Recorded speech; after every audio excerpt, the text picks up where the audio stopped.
പാലക്കാട്ടെ യുഡിഎഫ് സ്ഥാനാർത്ഥി രമേശ് പിഷാരടിക്കെതിരെ നടത്തിയ പരാമർശത്തിൽ ഖേദം പ്രകടിപ്പിച്ച സിപിഎം നേതാവ് തോമസ് ഐസക്. ഖേദം വേണ്ട എന്നും സമരം ചെയ്താൽ സംസ്കാരം കിട്ടില്ല എന്നുമാണ് പിഷാരടിയുടെ മറുപടി.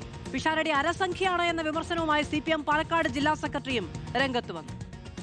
രമേശ് പിഷാരടിയെ കോമാളി സ്ഥാനാർത്ഥി എന്ന് വിളിച്ചത് വൻ വിവാദമായതോടെ ഖേദപ്രകടനം നടത്തി എല്ലാം അവസാനിപ്പിക്കാനായിരുന്നു തോമസ് ഐസക്കിന്റെ ശ്രമം.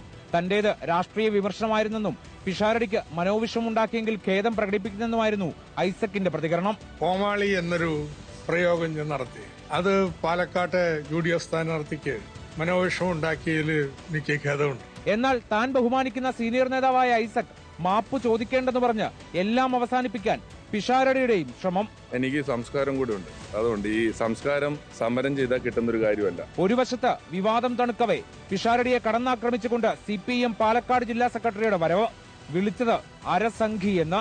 ഈ ഗാസയിൽ മനുഷ്യക്കുരുതി നടത്തിയതിൽ ഇവിടെ പ്രതിഷേധിച്ചിട്ട് എന്താ കാര്യം എന്നാണ് ഇദ്ദേഹം പറയുന്നത്. ഇദ്ദേഹം ഒരു അരസംഖ്യയെ പോലെയല്ലേ സംസാരിച്ചത്. പാലക്കാട്ടെ ഡീലിൽ തുടങ്ങിയ വിവാദം പലസ്തീൻ വരെ എത്തിക്കഴിഞ്ഞു.